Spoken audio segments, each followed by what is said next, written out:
For today's video mga kalodi, samahan niyo kami, balikan natin yung aming gala papunta nga South Cebu kasama ang aking family.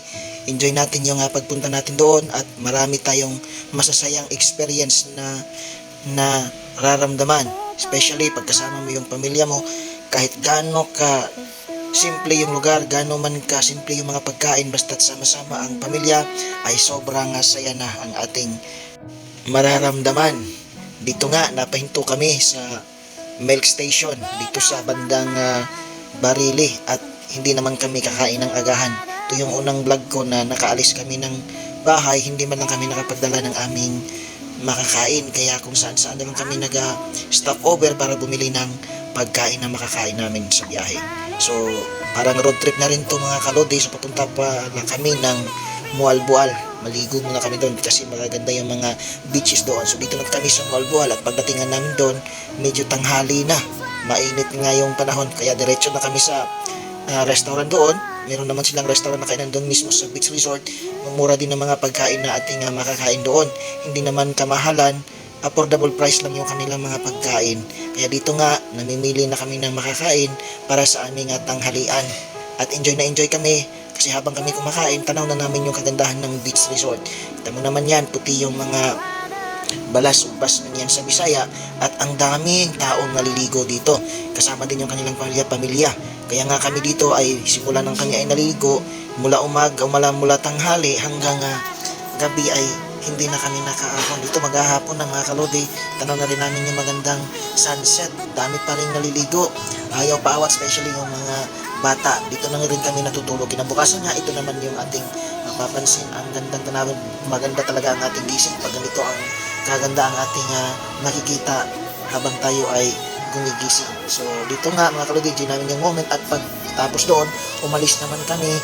Papunta na naman kami doon sa Suminya Peak. Badyan kami dumaan. Medyo may kahirapan yung daan. May mga opro doon na inaayos pa. At habang kami ay papunta, nag-stop over din kami kasi ang dami din magagandang tanawin. Nasa highland kami ng Badyan, nasa bandang itaas kami at tanong namin yung magandang tanawin, ang karagatan doon sa ibaba. Nakikita namin, siguro doon kami dumaan kanina. Pansin yung mga kalodi, dito nga ang ganda talaga. Para kang nasa ulap, nasa cloud 9 pag nakapunta ka dito. Nakagala tayo dito sa South Cebu, especially dito sa Badyan. Yan, kita mo naman yung mga tanawin. Kasama niyo aming pamilya, no? Especially tayo din mga kalodi, oh. Tatas-taas tayo sa kamay, syempre naman, ang saya natin. At dito nga, patuloy na naman kami, paalis na kami ng Badyan, papunta naman kami doon sa Usminya Peak. Medyo off-road yung mga daanan at medyo hirap yung mga daan na ating dinadaanan. Dito nga, mga kalodi, dami namin nadadaanan, especially yung mga gulayan, kasi ang Usminya o ang Dalagit, ito ay part na ng Dalagit, ang Usminya Peak. Ito yung tinatawag na Basket of the South. Dito yung nanggagaling yung mga produktong gulay na binababa sa bayan.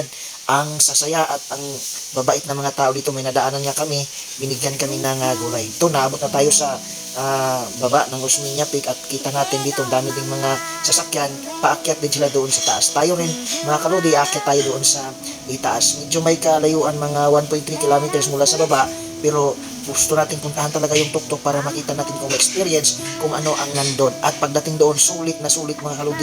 Sobrang lamig ng hangin at ang ganda ng mga tanawin. Iyan mga kaludi, kita mo naman yan, para tayong nasa ibang bansa.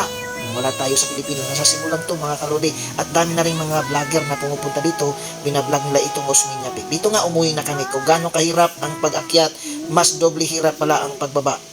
Thank you for watching mga kalodi. Hanggang dito na lang kasi nahihirapan na kami sa aming pagbaba. Maraming salamat. Bye-bye!